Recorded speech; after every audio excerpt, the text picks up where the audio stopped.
আমার পিছিটা কি দেখা যাচ্ছে? আচ্ছা, আজকে আমরা যেটা পড়বো সেটা পড়ছি হচ্ছে ডাটা কমিউনিকেশন আর নেটওয়ার্কিং ফরুজানের বইয়ের 13 নম্বর চ্যাপ্টার থেকে মাল্টিপল অ্যাক্সেস। ঠিক আছে, এই চ্যাপ্টারটা আমরা এখান থেকে পড়বো।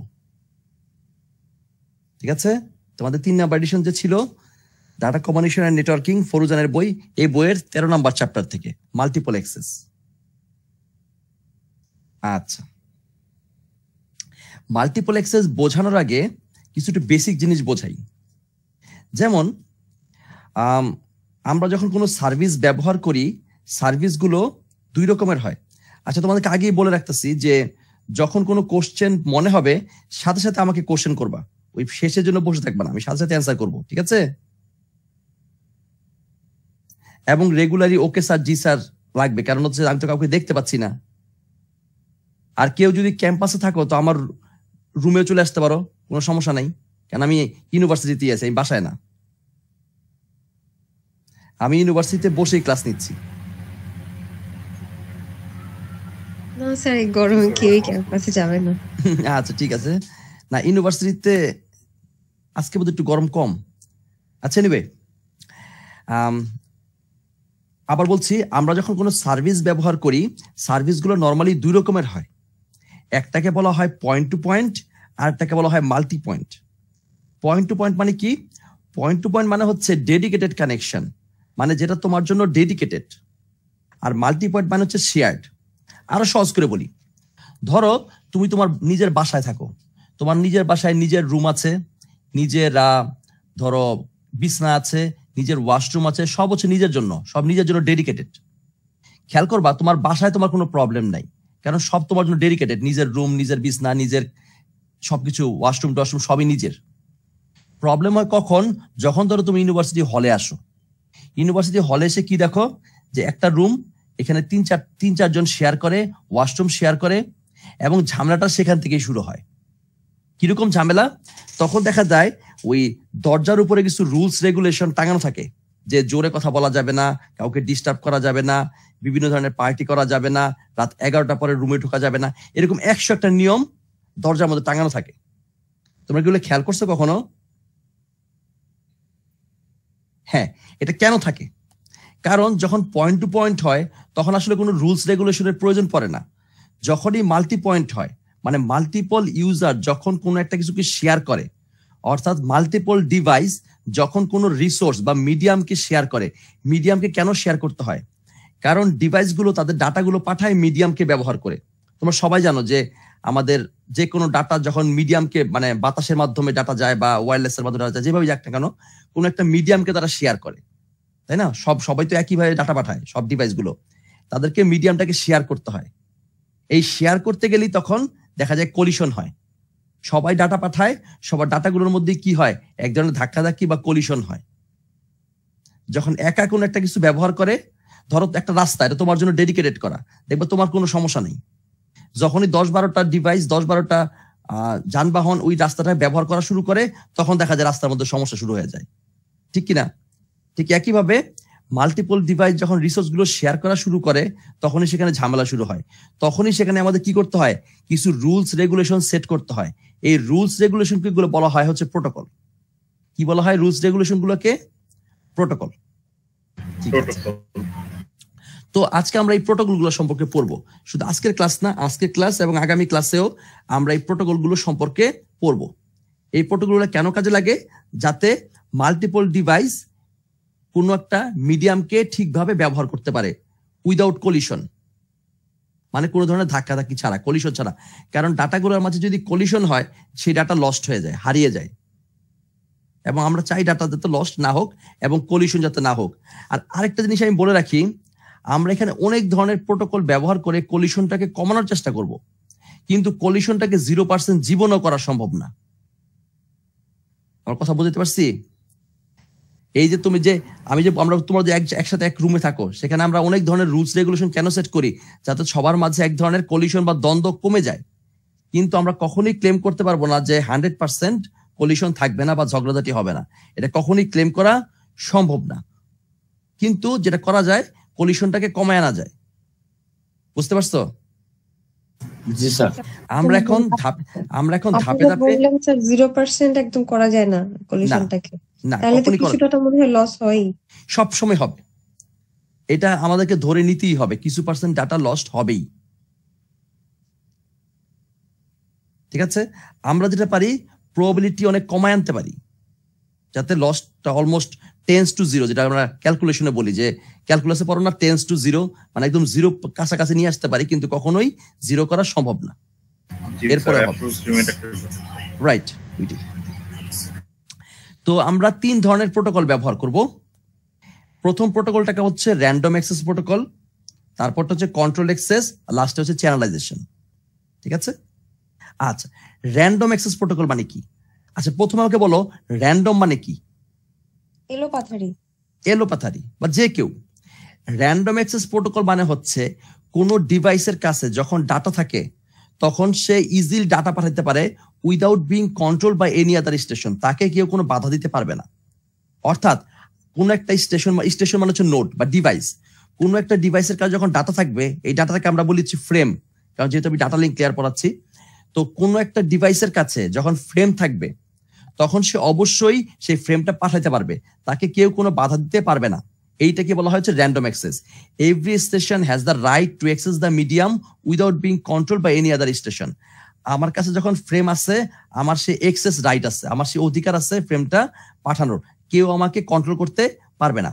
অর্থাৎ জিনিসটা এরকম চিন্তা করতে পারো, তুমি একজন স্টুডেন্ট, ক্লাসে বসে আসো, তোমার দরজা খোলা, এখন অ্যাজ এ স্টুডেন্ট তুমি চাইলে দরজা দিয়ে বের হয়ে যেতে পারো, দরজা দিয়ে ঢুকতে পারো, কেউ তোমাকে কন্ট্রোল করতে পারবে না। এটাকে বলা হয় র্যান্ডম অ্যাক্সেস। জিনিসটা বুঝতে পারছি? তার মানে আমার কাছে ফ্রেম আছে, মানে আমার কাছে সেই অধিকারটা আছে ফ্রেমটা পাঠানোর। আমাকে কেউ বলতে পারবে না যে এখন পাঠাও না, পরে পাঠাও না, এটা করো না, সেটা করো, কেউ বলতে পারবে না। সেটা হচ্ছে আমার অধিকার। ঠিক আছে, ওকে, কোনো জবাবদিহিতা নাই, আমার যখন মন চাই পাঠাতে পারবো। ডান। আচ্ছা, এই র্যান্ডম অ্যাক্সেস, এটাকে বলা হয় র্যান্ডম অ্যাক্সেসের ইভালুয়েশন। ইভালুয়েশন মানে হচ্ছে প্রথম কোনটা আসছে, পরে কোনটা আসছে। তো র্যান্ডম অ্যাক্সেসের প্রথম প্রোটোকলটার নাম হচ্ছে মাল্টিপল অ্যাক্সেস, এমএ। এর অনেকগুলো প্রবলেম আছে, এই প্রবলেম সলভ করা হয়েছে পরের ধাপে সিএসএমএ, ক্যারিয়ার সেজ মাল্টিপল অ্যাক্সেস। এটাকে আবার ডেভেলপ করা হয়েছে সিএসএমএ সিডি, সিএসএমএ সিএ, এভাবে ধাপে ধাপে এটাকে ডেভেলপ করা হয়েছে। অর্থাৎ ধাপে ধাপে এটার কলিশনকে কমায় আনার চেষ্টা করা হয়েছে। আচ্ছা, তো আমরা প্রথমে দেখি মাল্টিপল অ্যাক্সেস কি জিনিস ছিল এবং তার কি প্রবলেম আছে। আচ্ছা, প্রথম মেথডটাই হচ্ছে এই মাল্টিপল অ্যাক্সেস। ঠিক আছে, মাল্টিপল অ্যাক্সেসটা হয় নরমালি একটা সেন্ট্রালাইজ সিস্টেম। সেন্ট্রালাইজ সিস্টেম মানে কি? একজন বস থাকবে, তার অনেকগুলো সাবঅর্ডিনেট থাকবে। মানে একটা হচ্ছে যেমন ধরো ক্লায়েন্ট সার্ভার আর্কিটেকচার, আমরা যারা ইন্টারনেট সম্পর্কে বুঝি, একটা সার্ভার থাকে, অনেকগুলো ক্লায়েন্ট থাকে, ক্লায়েন্ট রিকোয়েস্ট করে, সার্ভার সেই সার্ভারটা সার্ভিস দেয়, তাই না? এইখানে ঠিক তাই, একটা প্রাইমারি স্টেশন থাকে, অনেকগুলো সাবঅর্ডিনেট থাকে। প্রাইমারি স্টেশনই সবকিছু মেনটেন করে, কখন ডাটা পাঠাবে, কখন ডাটা রিসিভ করবে, কার কাছে ডাটা যাবে, কার কাছে যাবে না, সবকিছু। এবং যে সেকেন্ডারি স্টেশন আছে, তারা নিজেরা কমিউনিকেট করতে পারে না, তাদেরকে কমিউনিকেট করতে হয় প্রাইমারি স্টেশনের থ্রুতে। ঠিক আছে, যেমন ধরো আমরা যখন ইন্টারনেট ব্যবহার করি, গ্রাউন্ডে আমরা যে ডিভাইস গুলো থাকি, আমরা কি নিজেরা কথা বলতে পারি, নাকি আমাদের সবকিছুই বেস স্টেশনের সাথে কমিউনিকেট হয়? প্রথমে কার কাছে যায়? আমি যে ধরো আমি তোমাকে একটা ফোন কল করব, ডিরেক্টলি আমার মোবাইল থেকে তোমার মোবাইলে যাবে, নাকি আমার মোবাইল থেকে আগে বেস স্টেশনে যাবে? বেস স্টেশন আগে যাবে। তার মানে সিস্টেমটা হচ্ছে সেন্ট্রালাইজড, সবকিছুই বেস স্টেশনের থ্রুতে হইতে হবে। ক্লিয়ার? ওকে, তো এই সিস্টেম, এই মাল্টিপল অ্যাক্সেস দুইটা নীতির উপর প্রতিষ্ঠিত, দুইটা রুলসের উপর সে এস্টাবলিশড। দুইটা রুলস কি? এক নাম্বার রুলস হচ্ছে মাল্টিপল অ্যাক্সেস। মাল্টিপল অ্যাক্সেস রুলসটা কি? মাল্টিপল অ্যাক্সেস রুলস হচ্ছে যে any device can send A frame when it is A frame to send. Multiple access rules মানে হচ্ছে আমার যখন আমার কাছে ফ্রেম আছে আমি তখনই পাঠাতে পারবো। এটা হচ্ছে এক নাম্বার রুল। অর্থাৎ আমার যদি মন চায় আমি ক্লাস থেকে বের হয়ে যাবো, আমার যদি মন চায় আমি ক্লাসে ঢুকবো, এটা হচ্ছে এক নাম্বার রুলস। এই রুলস থেকে বলা হয় মাল্টিপল অ্যাক্সেস। ঠিক আছে, আচ্ছা, দুই নাম্বার রুলস কি? দুই নাম্বার রুলসকে বলা হয় অ্যাকনোলেজমেন্ট। অ্যাকনোলেজমেন্ট হচ্ছে প্রাপ্তি স্বীকার। অ্যাকনোলেজমেন্ট জিনিসটা কেমন? আমি যখন কোনো ফ্রেম পাঠাই তখন রিসিভার আবার অ্যাকনোলেজ করে, অর্থাৎ সে বলে যে আমি ফ্রেমটা পাইছি। যেমন আমি যখন তোমাদেরকে জিজ্ঞেস করি তোমরা কি বুঝছো, তোমরা কি রিপ্লাই দাও, জি স্যার বুঝছি। এই বুঝছি মানে হচ্ছে অ্যাকনোলেজমেন্ট, অর্থাৎ প্রাপ্তি স্বীকার, না তোমরা বুঝছো। কথা ক্লিয়ার? জি স্যার। এই যে জি স্যার বলছো, এটা হচ্ছে অ্যাকনোলেজমেন্ট। এখন অ্যাকনোলেজমেন্টের জন্য সে কিছুক্ষণ দেরি করে। কতক্ষণ দেরি করে? ফ্রেমটা যাওয়া এবং অ্যাকনোলেজমেন্ট আসা, এই যে যাওয়া এবং আসা, এই ডাবল সময় সে ওয়েট করে। এই সময়ের মাঝে যদি অ্যাকনোলেজমেন্ট আসে তাহলে তার পুরো জার্নিটা সাকসেসফুল, অর্থাৎ ডাটা ট্রান্সফার সাকসেসফুল, অর্থাৎ মেসেজ যাওয়া এবং অ্যাকনোলেজমেন্ট আসা এটা যদি সফল হয় তাহলে বলতে হবে, কি বলতে হবে, যে ডাটা ট্রান্সফার সাকসেসফুল। আর যদি অ্যাকনোলেজমেন্ট না আসে সে কি করবে, সে আবার ফ্রেম পাঠাবে। তার মানে মাল্টিপল অ্যাক্সেস দুইটা রুলসের উপর প্রতিষ্ঠিত। একটাকে বলা হয় মাল্টিপল অ্যাক্সেস। মাল্টিপল অ্যাক্সেস মানে হচ্ছে যখন আমার কাছে ফ্রেম আছে তখন আমি ফ্রেম পাঠাতে পারবো, আমাকে কেউ কিছু বলতে পারবে না, কোনো জবাবদিহিতা নাই। 2 নাম্বার হচ্ছে অ্যাকনোলেজমেন্ট, অর্থাৎ ফ্রেম পাঠানোর পর অ্যাকনোলেজমেন্ট পাওয়া পর্যন্ত আমি ওয়েট করব। যদি অ্যাকনোলেজমেন্ট আসে মিশন সাকসেসফুল, যদি না আসে আমাকে আবার ফ্রেম পাঠাইতে হবে। ক্লিয়ার? স্যার বলো। এই অ্যাকনোলেজমেন্ট বিষয়টা, এটা আমি যখন ডাটা ফ্রেম পাঠাচ্ছি, এটা আমি এই কনফার্মেশনটা পাচ্ছি সার্ভার থেকে, নাকি যার কাছে পাঠাচ্ছি সে পাওয়ার পরে আমি এই কনফার্মেশনটা পাবো? তুমি তো পাঠাচ্ছ সার্ভারকেই, তোমার তো সেন্ট্রালাইজ সিস্টেম, তুমি তো কোনো ডিভাইসকে পাঠাতে পারবে না। তোমার অ্যাকনোলেজমেন্ট আসলে সার্ভার থেকেই। সার্ভার থেকে, রাইট। আচ্ছা, এবার আমরা একটু প্রোটোকলটা এটা দেখি, ফ্লোচার্টটা দেখি। ফ্লোচার্ট মানে কি? অ্যালগরিদম। অ্যালগরিদম মানে কি? কোডিং। কোডিং না? সিএসি মানে তো কোডিং। Yes sir. তো সিএসি পড়বা, কোডিং পড়বা না, তা তো হবে না, তাই না? এখন বলবা স্যার কোডিংটা তো ভয় পাই, সেই কোডিং এর ভয়ই তো এতদিন। কিন্তু তুমি যেটাকে ভয় পাবা সেটাই কি হবে, ঘুরে ফিরে আসবে, তাই না? জীবনে যেটাকে ভয় পাবা সেটাই বারবার কি হবে, ঘুরে ফিরে তোমার কাছে আসবে। আচ্ছা, যাই হোক, আমরা ফ্লোচার্টটা দেখি। এই ফ্লোচার্টটা হচ্ছে কোডিং।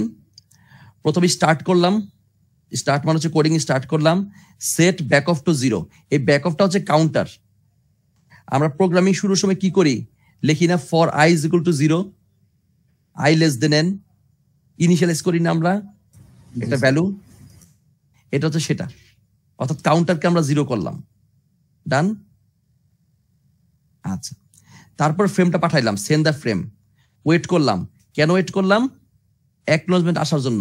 অ্যাকনোলেজমেন্ট পাইছি, ইয়েস, সাকসেসফুল।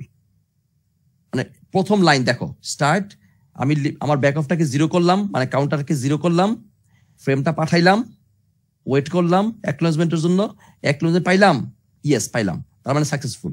এবং 90% ক্ষেত্রে এইটাই হয়। এখন 90% ক্ষেত্রে এটা হইলো, আমাদের কিন্তু এটা নিয়ে প্রবলেম নাই। আমাদের প্রবলেম কখন, যখন আমাদের কলিশন হয়, তাই না? হ্যাঁ, সমস্যা কখন হয়, যখন অ্যাকনোলেজমেন্ট না পাই, এই যে নো উঠছে, নো অ্যাকনোলেজমেন্ট পাই নাই, না পাইলে আমাদের কি করতে হবে, ইনক্রিমেন্ট ব্যাক অফ, ব্যাক অফটা বাড়াইতে হবে। ব্যাক অফটা কি ছিল, ওই যে বলছিলাম কাউন্টার, কাউন্টারকে বাড়াইছো, অর্থাৎ for i is equal to আগে কি ছিল, 0, এখন কি করলাম, i প্লাস প্লাস। ক্লিয়ার? হ্যাঁ, এখন হইলো 1। এরপর চেক করলাম ব্যাক অফ লিমিট। এখন তোমাকে যদি লুপ চালাইতে হয় তোমাকে কিন্তু আরেকটা কন্ডিশন অ্যাপ্লাই করতে হয়, for i is equal to 0, i less than n। n হচ্ছে নাম্বার অফ অ্যাটেম্পট, তাই না? n এর ভ্যালু যদি ইনফিনিটি হয় তোমার লুপটা কি সারা জীবন ধরে ঘুরবে না? জি স্যার। তাহলে তোমাকে একটা লিমিটও দিতে হবে। আমাদের ক্ষেত্রে বাই ডিফল্ট লিমিটটা থাকে হচ্ছে 15, বাই ডিফল্ট। এখন তুমি এজ এ প্রোগ্রামার, তুমি as a system engineer, network engineer, তুমি চাইলে এইটাকে বাড়াইতেও পারো, কমাইতেও পারো, কিন্তু বাই ডিফল্ট কত সেট করা থাকে, 15। তার মানে ব্যাক অফ লিমিটটা আমি চেক করি, যদি দেখি যে ব্যাক অফ লিমিটটা পার হয়ে গেছে, অর্থাৎ 15 বারের বেশি হয়ে গেছে, তখন মিশন অ্যাবর্ট। অ্যাবর্ট মানে কি, এটা বাতিল স্যার, নতুন করে। হ্যাঁ, তোমরা এই দেখো না, ওই যে অ্যাকশন মুভিগুলা, যেমন ধরো টম ক্রুজের মুভিগুলা, মিশন ইম্পসিবল। জি স্যার। এখন প্রায় লেখা ওঠে mission abort, mission abort. Yes sir. মানে কেন বলে, এত এখান থেকে বের হয়ে যাও, মিশন সাকসেসফুল হয় নাই কিন্তু বের হয়ে যাও। আচ্ছা, আর যদি ব্যাক অফ লিমিটটা না হয়ে থাকে আমাদের ব্যাক অফ টাইম পর্যন্ত ওয়েট করতে হবে। দেখো একটা স্পেশাল টাইমের কথা লেখা আছে, ওয়েট ব্যাক অফ টাইম। একটা আছে ব্যাক অফ আর একটা হচ্ছে ব্যাক অফ টাইম, দুটো কিন্তু ভিন্ন জিনিস। আগের ব্যাক অফটা ছিল কাউন্টার, আর এখানে একটা কি টাইম লেখা আছে, ওয়েট ব্যাক অফ টাইম, দেখতে পাচ্ছ? Wait back off time. জি স্যার। এই ব্যাক অফ টাইমটা হচ্ছে একটা স্পেশাল র্যান্ডম টাইম। এই ব্যাক অফ টাইমটা একটা ভিন্ন জিনিস। এই ব্যাক অফ টাইমটা কি জিনিস তোমাদের একটু বোঝাই, দেখি আমার কাছে পেইন্ট লিখে বোঝানো যাবে কিনা, এটা বোর্ড থাকলে ভালো করে বোঝানো যায়।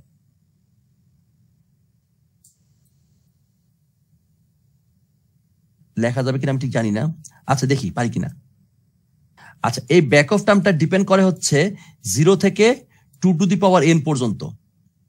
এই ব্যাক অফ টাইমের লিমিটটা হচ্ছে 0 to 2 to the power n, অর্থাৎ ধরো এটা একটা সেকেন্ড, ধরো 0 to 2 to the power 1 second. যখন n এর ভ্যালু 0 হয়, অর্থাৎ ফার্স্ট অ্যাটেম্পট, তুমি প্রথমবার ডাটা পাঠাইতে চেষ্টা করতেছো, তোমার ব্যাক অফটা ছিল 0, কাউন্টার ছিল 0। যখন n ইজ ইকুয়াল টু 0, তখন এই ভ্যালুটা কত হবে? 0 থেকে কত সেকেন্ড? 0ই হবে। 2 টু দি পাওয়ার 0 মানে 1, 0 থেকে 1 সেকেন্ড। তার মানে তোমাকে 0 থেকে 1 সেকেন্ড সময় দেওয়া হচ্ছে ডাটাটাকে পাঠানোর জন্য। সবগুলা স্টেশনকে 0 থেকে 1 সেকেন্ড সময় দেওয়া হচ্ছে ডাটা পাঠানোর জন্য। অর্থাৎ জিনিসটা এরকম যে আমি সব স্টুডেন্টকে বললাম তোমরা এই দরজা দিয়ে বের হয়ে যাও ক্লাস থেকে, সময় দিলাম 0 থেকে 1 সেকেন্ড। সেখানে কি কলিশন হবে না? কলিশন ধাক্কাধাক্কি হবে না, যেহেতু 1 সেকেন্ড সময় কম। আচ্ছা, যদি কোনো কারণে ধাক্কাধাক্কি হয়, কিন্তু মানে ডিভাইসের ক্ষেত্রে তো ধাক্কাধাক্কি হয় না, কারণ 0 টু 1 সেকেন্ড বিশাল বড় সেকেন্ড, কারণ এখানে তো মিলি, মাইক্রো, ন্যানো, পিকো সেকেন্ডও আছে না? জি স্যার। আচ্ছা, তো যাই হোক ধরলাম কলিশন হইলো। কলিশন হইলে তখন n এর ভ্যালু কি হবে? 1 হবে না? জি স্যার। n এর ভ্যালু বাড়বে না? এক বাড়বে না যদি কলিশন হইলো? জি স্যার। জি। n এর ভ্যালু 1 হইলে তখন এই ভ্যালুটা কত হবে? 0 থেকে 2। তার মানে কি হচ্ছে, আমার টাইম স্পেন্ডটা বড় হচ্ছে না? জি স্যার। আবার যদি ধরা খায় 0 টু 4, আবার ধরা খাইলে 0 টু 8, তার মানে প্রত্যেকবার কি হচ্ছে, আমার টাইম স্পেন্ডটা বড় হচ্ছে। টাইম স্পেন্ডটা বড় হওয়া মানে কি, কলিশন হওয়ার সম্ভাবনাটা কমে যাচ্ছে।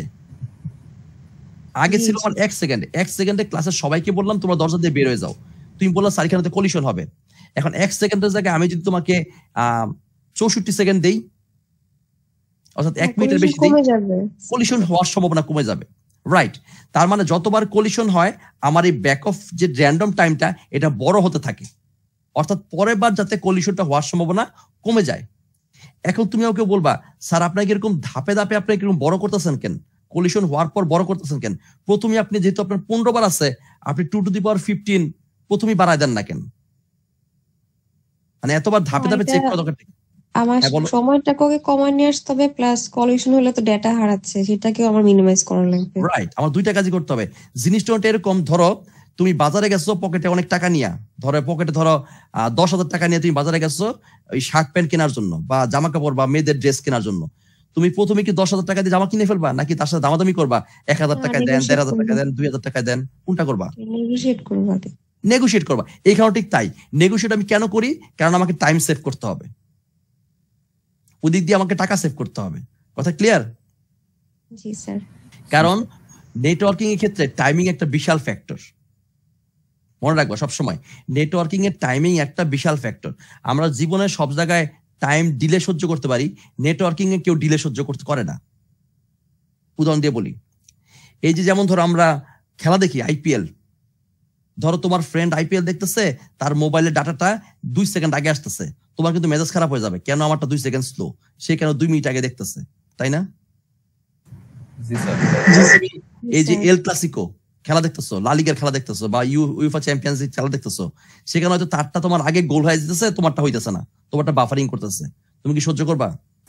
না স্যার, অসহ্য এটা, অসহ্য এটা। তারপর ধরো তুমি খেলার দেখবা, রেজাল্ট দেখবা, তুমি ক্লিক বাজে ঢুকছো, ক্লিক বাজ স্লো হয়ে আছে, 2 সেকেন্ড 3 সেকেন্ড লোড হইতে সময় নিতেছে, তুমি কি আরেকটা দিতে চলে যাবা না, ক্লিক ইনফোতে চলে যাবা না চেক করার জন্য রেজাল্ট? জি স্যার। তুমি সমকাল পেপার পড়তেছো, কোনো কারণে সমকালে পেজ লোড হচ্ছে না 2 সেকেন্ড, তুমি কি সাথে সাথে কি আমাদের সময় চলে যাবে না, আমাদের সময় লোডের সমস্যা প্রথম আলোতে চলে যাবে না, অথবা বাংলাদেশ প্রতিদিন চলে যাবে না? তারপরে তুমি কি ওয়েট করতেছো যে তার আসার জন্য বাফারিং এ? অবশ্যই না। তার মানে নেটওয়ার্কিং এ এই 1 সেকেন্ড 2 সেকেন্ড একটা বিশাল ফ্যাক্টর। কথা বুঝতে পারছি? তুমি জি বলবো স্যার। তো স্যার আমরা তো ডিলে করি এম নেই, আমরা তো লেট করি এম নেই, আমরা ক্লাসেও লেট করি, বাইরেও লেট করি, জীবনেও লেট করি, লেট তো কোনো ফ্যাক্টরি না। হ্যাঁ জীবনে লেট করতে পারো, কিন্তু নেটওয়ার্কিং এর ক্ষেত্রে লেট করাটা পাপ, ডিলেটা পাপ। বুঝতে পারছি? জি স্যার। আচ্ছা, তাহলে ব্যাক অফ টাইমটা কি জিনিস বুঝতে পারছো? এই যে back off time, wait back off time, জি স্যার। তার মানে এটা একটা স্পেশাল টাইম, যতবার ধরা খাবে এই রেঞ্জটা আস্তে আস্তে বড় হইতে থাকবে। ওকে, জি। ওকে তাহলে ফ্লো চার্টটা ক্লিয়ার সবাই? জি স্যার। জি স্যারটা জোরে বলো, মানে জি স্যারটার তো নিজের উপর কন্ট্রোল নাই। স্যার। জি স্যার। Very জি good. স্যার। স্যার একটা Very good. কোশ্চেন ছিল। হ্যাঁ বলো বলো। স্যার এই যে ব্যাক অফ লিমিটটা, হ্যাঁ হ্যাঁ। এই ব্যাক অফ লিমিটটা সামহাউ কি ব্যাক অফ এই যে টাইমের উপর ডিপেন্ড করতেছে? না, ব্যাক অফ লিমিটটা তো এটা হচ্ছে কাউন্টার, অর্থাৎ বাই আচ্ছা। ডিফল্ট এটা তুমি মানে আমি সিস্টেমের এইখানে জন্য বাড়াচ্ছি 15 জাস্ট। হ্যাঁ সিস্টেমের জন্য 15 সেট করা আছে, যাতে সিস্টেমটা ইনফাইনাইট লুপ না হয়ে যায়। 15 সেট করা আছে বাই ডিফল্ট। এখন তোমার প্রয়োজনে তুমি তো যেহেতু নেটওয়ার্ক অ্যাডমিনিস্ট্রেটর হিসেবে বসবা যে কোনো কোম্পানিতে, তুমি তোমার সার্ভিস অনুযায়ী সেটাকে 15টা 30 বানাও, 300 বানাও, তোমার ইচ্ছা। Okay sir. ঠিক আছে, কিন্তু বাই ডিফল্ট ডিভাইসের মাঝে 15 সেট করা থাকে। Okay sir. ওকে, আচ্ছা এখন আমাকে বলো এই সিস্টেমে কি কলিশন তো হচ্ছে, তুমি তো কমাইতে পারতেছো না তাই না? তাই না? না, এই স্যার। সিস্টেমে তো এখনো কলিশন রয়েই গেছে, নাকি কলিশন জিরো হয়ে গেছে? জিরো হয় নাই। Solution তো আছে। এটাকে বেটার করা হয়েছে ক্যারিয়ার সেন্স মাল্টিপল অ্যাক্সেস। শব্দটা কি? Career sense. তার মানে হচ্ছে আগে আমি ক্যারিয়ারটাকে সেন্স করব, আগে আমি চেক করব যে আমার মিডিয়ামটা বিজি কিনা। যদি বিজি থাকে তাহলে পাঠাবো না, যদি বিজি না থাকে তাহলে ফ্রেমটা পাঠাবো। আরো সহজ করে বলি, আচ্ছা তোমাদের মধ্যে প্লেনে উঠছে কয়জন? অলমোস্ট স্যার সবাই। সবাই প্লেনে উঠছো, ভেরি গুড। প্লেনে যখন ওয়াশরুমটা থাকে, কেউ যখন ওয়াশরুমের ভিতরে যায়, ওয়াশরুমের গায়ে কি লেখা উঠে? অকুপাইড না? জি স্যার, ভিতরে কেউ একজন। ভিতরে কেউ একজন আছে। আর বাইরে যদি কেউ না থাকে লেখা থাকে ওপেন, তাই তো? জি স্যার। এখন অকুপাইড মানে কি? ভিতরে কেউ একজন আছে। এখন অকুপাইড মানে হচ্ছে ভিতরে কেউ একজন আছে, ধাক্কাধাক্কি করো না। কিন্তু দেখা যায় অনেক সময় অকুপাইড লেখা উঠলেও তুমি যদি ধাক্কা দাও দরজাটা খুলে যায়। খেয়াল করছো কখনো? অকুপাইড লেখা উঠলেও তুমি যদি ধাক্কা দাও দরজাটা খুলে যায়। কারণ কি? প্লেনের দরজা অনেক সময় এরকম করে বানানো হয় যে অনেক বুড়া মানুষরাও ব্যবহার করে, তারা অনেক সময় দরজা লক করতে পারে না, বা লক করলেও তাদেরকে খুলে বের করাটা ডিফিকাল্ট হয় না এরকম? জি স্যার, এমার্জেন্সি মোমেন্টের জন্য এরকম। হ্যাঁ হ্যাঁ হ্যাঁ, এই জন্য দরজা ধাক্কা দিল। এই জন্য অকুপাইড লেখা ওঠা মানে হচ্ছে তুমি এটাতে ধাক্কা দেখি করো না। কিন্তু আমরা তো বাংলাদেশি, আমরা কি করি? ধাক্কা দেখি শুরু করি, এই যে ভাই বেরোন বেরোন বেরোন, তাই না? স্যার লেখা দেখারই তো সময় নেই। লেখা দেখারই সময় নেই, তার আগে ধাক্কা দেখি শুরু, ভাই বেরোন ভাই বেরোন, তাই না? জি স্যার। জি স্যার, কারণ আমরা তো বাংলাদেশি, আমাদের বাংলাদেশে এই সাপটা তো মোটামুটি সব জায়গায় রাখতে হবে, তাই না? আচ্ছা, তো এই ক্যারিয়ারস মানে হচ্ছে এই জিনিসটাই সেন্স করা, অর্থাৎ আমি আগে চেক করতেছি যে মিডিয়ামটা কি অকুপাইড নাকি অকুপাইড না। ওটা তুমি এভাবে চিন্তা করতে পারো যে তোমাকে আমি বললাম এই দরজা দিয়ে বের হয়ে যাও, তুমি আগে চেক করলে দরজাটা খোলা আছে না বন্ধ আছে। খোলা আছে মানে হচ্ছে মিডিয়ামটাকে কেউ ব্যবহার করতেছে না, তুমি বের হয়ে গেলা। আর বন্ধ আছে মানে কি? কেউ একজন মিডিয়ামটাকে ব্যবহার করতেছে। ক্লিয়ার? কথা Yes, বুঝতে sir. পারছি? তার Yes, মানে sir. ডাটা পাঠানোর আগে আমি আগে মিডিয়ামটাকে সেন্স করতেছি, মিডিয়ামটাকে চেক করতেছি এটা কি কেউ কেউ ব্যবহার করতেছে নাকি এটা ফ্রি আছে। এই টেকনিকটাকে অনেক সময় বলা হয় সেন্স বিফোর ট্রান্সমিট অথবা লিসেন বিফোর টক। এই লিসেন বিফোর টকটা খুব মজার জিনিস। ক্লাসে দেখবা কিছু স্টুডেন্ট আছে তারা কোনো কিছু বোঝার আগে কোশ্চেন শুরু করে, অর্থাৎ টিচার কি পড়াইতেছে সেটা ইম্পর্টেন্ট না, তার কোশ্চেন করতেই হবে আল্লাহর হস্তে, মানে শোনার আগে তার কোশ্চেন শুরু। আবার কেউ আছে সব শোনার পরে সুন্দর কোশ্চেন করে, তখন তার কোশ্চেনও সুন্দর হয়, কনস্ট্রাকটিভ হয়, মানে যখন সে শুনে বুঝে অ্যান্সার কোশ্চেনটা করে। আর অনেকে আছে না শুনে কোশ্চেন শুরু করে, আছে না? জি স্যার। আচ্ছা, এই জন্য সিস্টেমটাকে বলা হয় লিসেন বিফোর টক, মানে আগে শোনো তারপর কথা বলো। চমৎকার না? দেখছো এই প্রোটোকল গুলো তৈরি করা হয়েছে মানুষের রিয়েল লাইফ থেকে, কতটা রিয়েল লাইফ ওরিয়েন্টেড, ঠিক কিনা? জি স্যার। জি স্যার, ঠিক। আচ্ছা, এখন এই সিস্টেমের মাধ্যমে তোমার কলিশন কিন্তু অনেকটা কমে যাচ্ছে, যেহেতু তুমি আগে থেকে মিডিয়ামটাকে চেক করতেছো, ঠিক কিনা? আগে তুমি চেক করতেছো তোমার দরজা ওপেন না ক্লোজ, কলিশনটা অনেক কমে যাওয়ার কথা। তারপর তোমার কি মনে হয় কলিশনটা কি বন্ধ হয়ে যাবে? না স্যার, না, যদি সেন্স কোনোভাবে না করতে পারে, কখনো মিস করে, যেহেতু সিস্টেম এটা একটা, তখন তো কলিশন হয়ে যাবে। এই জিনিসটাই হয়, আমি তোকে বলছি কেন হয়। উদাহরণ দিয়ে বলি, ধরো তোমার একটা ট্রাক আছে, যেই ট্রাকটা সকাল 8টায় ঢাকা থেকে ছেড়ে যায়, রাত 8টায় চিটাং পৌঁছে। আবার একইভাবে তোমার বন্ধুর একটা ট্রাক রাত 8টায় ছেড়ে যায়, সকাল 8টায় ঢাকা পৌঁছে। রাস্তা একটাই, একটা রাস্তা দিয়ে যাওয়া আসা করে, ঠিক আছে? তার মানে সকাল 8টা to রাত 8টা তাদের মধ্যে কোনো ক্ল্যাশ হওয়ার কথা না। সে সকাল 8টা থেকে রাত 8টায় যায়, ওইখান থেকে রাত 8টায় ছাড়ে, সে সকাল 8টায় পৌঁছে, একই রাস্তা। তো ক্ল্যাশ হওয়ার কোনো পসিবিলিটি আছে? তাদের মধ্যে কি ক্ল্যাশ হবে? কি কি কি পসিবিলিটি? স্যার সামহাউ কোন এক জায়গায় তো মিলবেই একই সাথে। না, মিলতেছে না তো। সে সকাল 8টায় শুরু করে রাত 8টায় পৌঁছে, ওইখান থেকে আবার 8টার পরে সারে সকাল 8টায় পৌঁছে, কোথায় মিলবে? সামনে যদি আরো একটা থাকে। আর তো কিছু নাই, ট্রাকই তো দুইটা। দুইটা হলে তো স্যার কলিশন পসিবল না, কিন্তু আরো একাধিক থাকলে তো না, দুইটাই কলিশন পসিবল। পসিবল কখন? সবসময় লাইফ একরকম যাবে না। ওর কোনো কারণে কুমিল্লায় গিয়ে তোমার টায়ার পাংচার হয়েছে, কুমিল্লায় গিয়ে তোমার টায়ার পাংচার হয়েছে, আবার ওই প্রান্তে যখন 8টার সময় চেক করছে, সে দূরে বাইনোকুলার লাগায় দেখলো যে কোনো ট্রাক নাই, সেও তার ট্রাক ছেড়ে দিচ্ছে, ফেনীতে এসে করলো, কলিশন করলো। হতে পারে না? হ্যাঁ স্যার, হতে পারে। আর আমি রিয়েল লাইফ উদাহরণ দিই। ধরো তুমি AB1 থেকে AB4 এ কথা বলতেছো, তুমি ক্যাম্পাসের AB4 AB1 চিনো তো? তোমরা ক্যাম্পাসের বিল্ডিং গুলো চিনো তো? AB4 AB1। হ্যাঁ, 4 তো আমাদেরটাই স্যার। হ্যাঁ, 4টা হচ্ছে আমাদেরটা যেটা আমরা ক্লাস করি, মানে ইসের মাঠের এই পার, আর মাঠের ওই পার হচ্ছে AB1, প্রথম বিল্ডিংটা ইউনিভার্সিটির। আচ্ছা, ধরো তুমি AB4 আর AB1 এ তোমরা দুই ফ্রেন্ড কথা বলতেছো, কোনো সমস্যা নাই, কথা ঠিক মতো পৌঁছে যাচ্ছে। হঠাৎ মাঝখানে একটা হেলিকপ্টার নামলো, তখন দেখবে কথাগুলো দেরিতে পৌঁছায়, কারণ হেলিকপ্টার ইয়েতে বাধা পাবে, ব্যারিয়ার পাচ্ছে। রাইট? এবং এখানে কলিশনটা হবে। তখন যদিও তুমি মিডিয়ামটাকে সেন্স করতেছো, তারপর তোমার কিন্তু কলিশনটা হচ্ছে, ঠিক কিনা? জি স্যার। এখন এই কলিশন দূর করার জন্য আমরা দুটাই স্ট্র্যাটেজি নিব। এখন আমাকে বলো, রুলস আর স্ট্র্যাটেজির কি পার্থক্য? কোনটাকে আমরা রুলস বলি, কোনটাকে আমরা স্ট্র্যাটেজি বলি? স্যার রুলস তো নিয়ম, যেটা আমাকে মানতেই হবে, আর স্ট্র্যাটেজি আমি আমার সুবিধা মতো করে নিব। এক্সিলেন্ট, এইটাই। যেমন রুলস হচ্ছে পড়াশোনা করলে তুমি ভালো করবা, এটা হচ্ছে রুলস। আর স্ট্র্যাটেজি কি? পরীক্ষার দিন যে ভালো পারে তার পিছনে বসতে হবে, ঠিক কিনা? জি স্যার। জি স্যার। এই স্ট্র্যাটেজি মানে হচ্ছে রুলসের একটা ছোট অংশ, a part of rules, strategy, technique. তো আমরা কিছু টেকনিক ব্যবহার করব, মানে পুরো রুলস তৈরি করব না, কিছু টেকনিক ব্যবহার করব। এই টেকনিকের মাধ্যমে আমরা আমাদের কলিশনটাকে কমায় আনবো। তোমরা তো খেয়াল করতেছো, কলিশনটাকে আমি কমানোর চেষ্টা করতেছি আস্তে আস্তে, ঠিক আছে? জি স্যার। আচ্ছা, এখন এই স্ট্র্যাটেজিটা দেখো, এই স্ট্র্যাটেজির মাধ্যমে আমি কিভাবে কমাইতে পারি। স্ট্র্যাটেজির একটা নাম হচ্ছে নন পারসিস্টেন্ট স্ট্র্যাটেজি, আর একটা বলা হয় পারসিস্টেন্ট স্ট্র্যাটেজি। নন পারসিস্টেন্ট স্ট্র্যাটেজিটা কেমন? আমি আগে ক্যারিয়ারটাকে সেন্স করি, মানে ক্যারিয়ারটাকে চেক করি, মিডিয়ামটা চেক করি যে মিডিয়ামটা বিজি নাকি আইডল আছে। যদি দেখি মিডিয়ামটা বিজি না, মানে আইডল আছে, তাহলে আমি ফ্রেম পাঠাই দিই। মানে এই মিডিয়ামটাকে চেক করলাম, মিডিয়ামটা কি কেউ ব্যবহার করছে নাকি সে ফ্রি আছে। যদি সে ফ্রি আছে তাহলে ফ্রেম পাঠাই দিলাম। আর যদি সে দেখি কোনো কারণে বিজি, মানে কেউ সেটাকে ব্যবহার করতেছে, তাহলে আমাকে আবার সেই ব্যাক অফ টাইম পর্যন্ত ওয়েট করতে হবে। ব্যাক অফ টাইম মানে কি? উইজ একটা স্পেশাল টাইম, র্যান্ডম টাইম, যেটাতে বারবার ধরা খাইলে স্প্যানটা বড় হইতে থাকে। বুঝতে পারছি?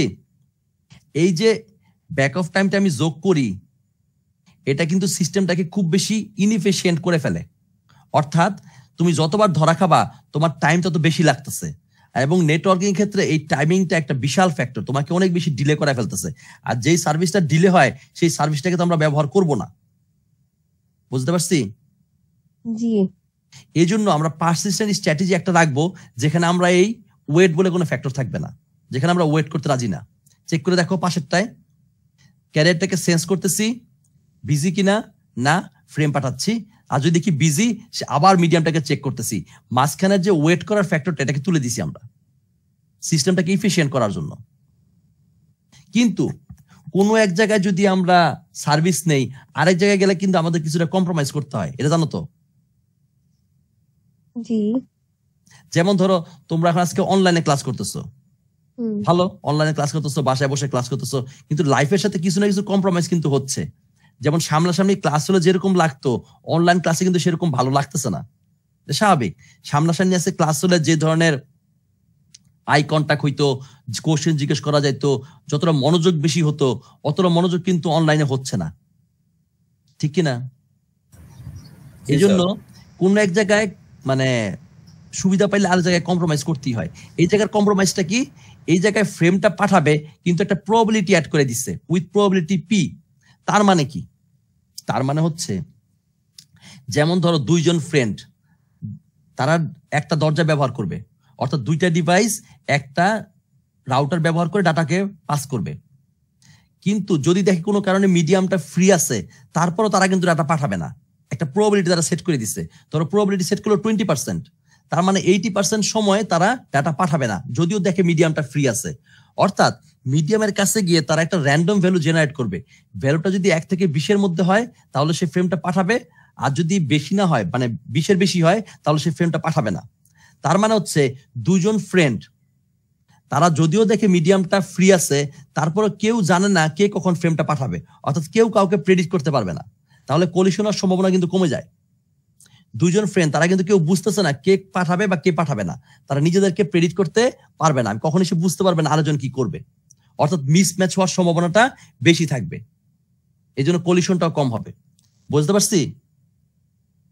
জি। অর্থাৎ মিডিয়ামটা ফ্রি থাকার পরেও দেখা যাবে 80% সময় তুমি ফ্রেমটা পাঠাবে না। ক্লিয়ার? এই টেকনিকটাকে বলা হয় হচ্ছে পারসিস্টেন্ট স্ট্র্যাটেজি। ওকে, এখন এই যে প্রবাবিলিটি আছে, এই প্রবাবিলিটি ভ্যালু তুমি বাড়াইতে পারো, কমাইতে পারো। তুমি প্রবাবিলিটি ভ্যালু যদি 100% দিয়ে রাখো, তার মানে কি বলতো? প্রবাবিলিটি ভ্যালু 100% দিয়ে রাখা মানে কি? আমি বললাম send the frame with probability 100%, তার মানে কি?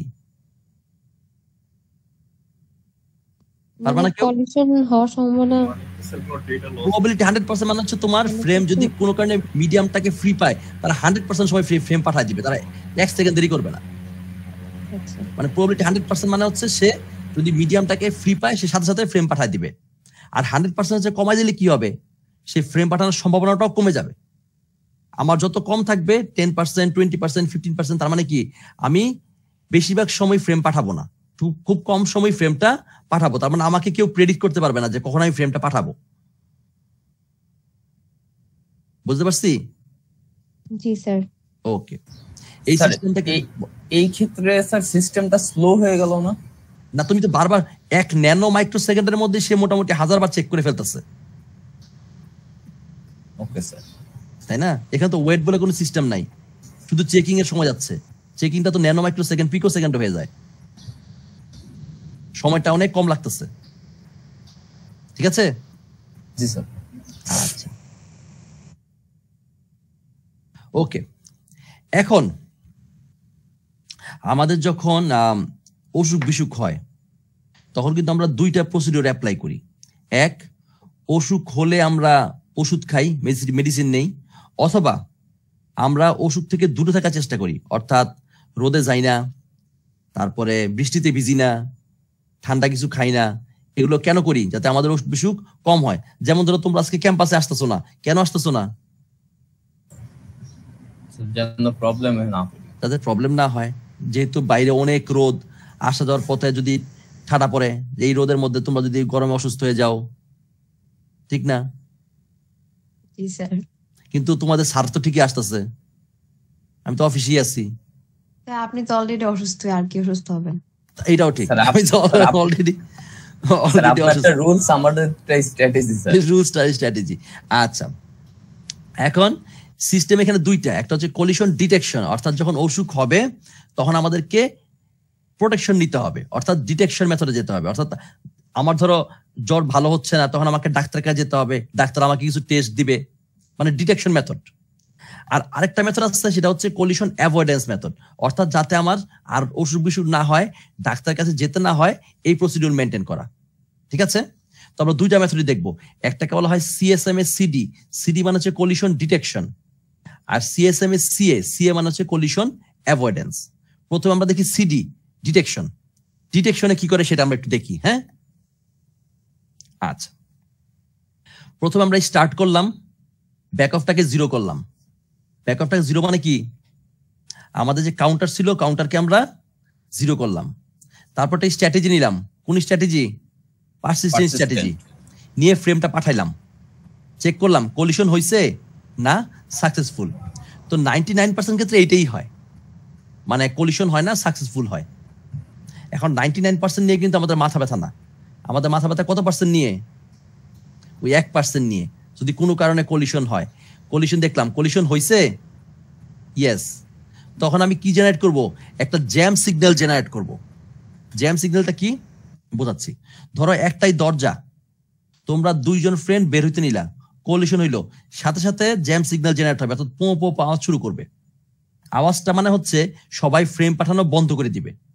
সবাই ফ্রেম পাঠানো বন্ধ করলে অটোমেটিক কলিশন কমে যাবে। আর সহজ করে বলি, রাস্তা দিয়ে অনেক যানবাহন যাচ্ছে, হঠাৎ কোনো কারণে একদিক দিয়ে যাচ্ছে আরেক দিক দিয়ে আসতেছে, হঠাৎ কোনো কারণে জ্যাম পড়লো। এখন যদি নতুন যানবাহন সেই রাস্তা ঢোকা বন্ধ করে দেয়, দেখবো অটোমেটিক জ্যামটা ছুটে যায়, বড় যে 1-2 মিনিটের মধ্যে জ্যামটা ছুটে যায়। কিন্তু আমরা কি করি যাওয়ার রাস্তা দিয়া গাড়িকে ঢুকাই দিই, আসার রাস্তা ঢুকাই দিই, করি না? যে রাস্তা দিয়ে আমাদের যাওয়ার কথা সেই রাস্তা দেখা যায় অন্যান্য গাড়িগুলো আসা শুরু করে দিছে। জি স্যার। এতে কি হয়, জ্যামটা আরো বাড়ে, আরো ছুটে না। যে জ্যামটা 2 মিনিট পরে ছোটার কথা সেই জ্যামটা 2 ঘন্টাও ছুটে না। এরকম হয় কিনা রেগুলারলি? হয় স্যার।